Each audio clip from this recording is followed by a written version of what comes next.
Après l'entrée en vigueur du passeport biométrique en zone CEMAC, le président de la commission, Daniel Ona-Ondo, annonce une étape de sensibilisation au sein de la communauté. Dans les détails, il s'agira d'initier une mission circulaire de sensibilisation et de vulgarisation de la politique commune d'émigration, d'immigration et de protection aux frontières dans tous les corridors et postes frontaliers. Une approche qui vise le respect des tests communautaires qui régissent la libre circulation. Daniel Ona-Ondo a par ailleurs souligné que l'un des défis sera la levée des multiples barrières non tarifaires installées sur les corridors routiers.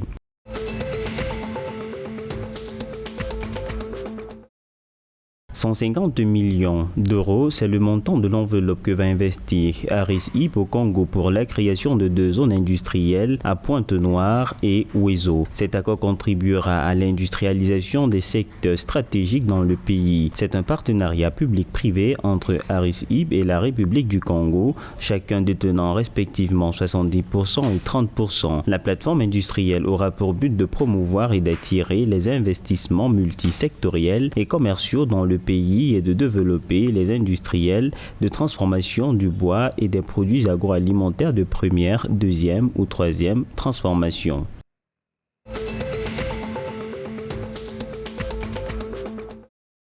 Renforcement de la coopération entre le Canada et le Cameroun, les 2 pays ont signé en date du 1er juin 2022 un accord sur le transport aérien. Pour le ministre camerounais des Transports Jean-Ernest Ngalé Bibéhé Massena, cet accord vient renforcer les relations de coopération entre les 2 pays et contribuera au développement de l'aviation civile à travers l'ouverture de nouvelles possibilités commerciales entre les compagnies désignées par les 2 pays.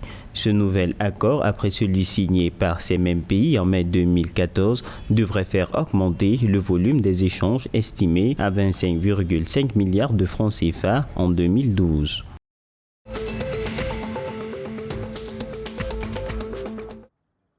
En République démocratique du Congo, l'Institut des musées nationaux du Congo va numériser le patrimoine culturel du pays, notamment les œuvres d'art. Le processus qui est déjà en cours permettra de mieux contrôler et conserver les œuvres d'art à sa disposition et de visiter les richesses des musées à distance. Pour ce faire, le directeur général de l'Institut des musées nationaux, Placide Mumbelembele, a rencontré le ministre du numérique, Désiré Cachemire Colin Gelé. À l'issue des discussions, des autorités ont également annoncé la création d'un musée virtuel. Celui-ci sera d'une transposition dans l'immatériel des musées congolais qui existent déjà.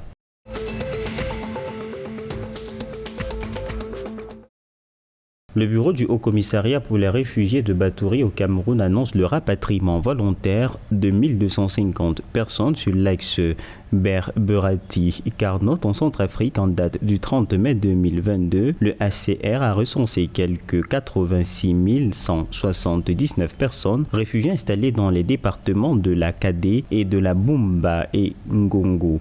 L'opération de rapatriement qui est en cours dans le camp de Lolo dans le département de la Kadé concerne une cinquantaine de ménages. Les rapatriés volontaires vont être raccompagnés à la frontière Centrafrique à travers la localité de Kenzo.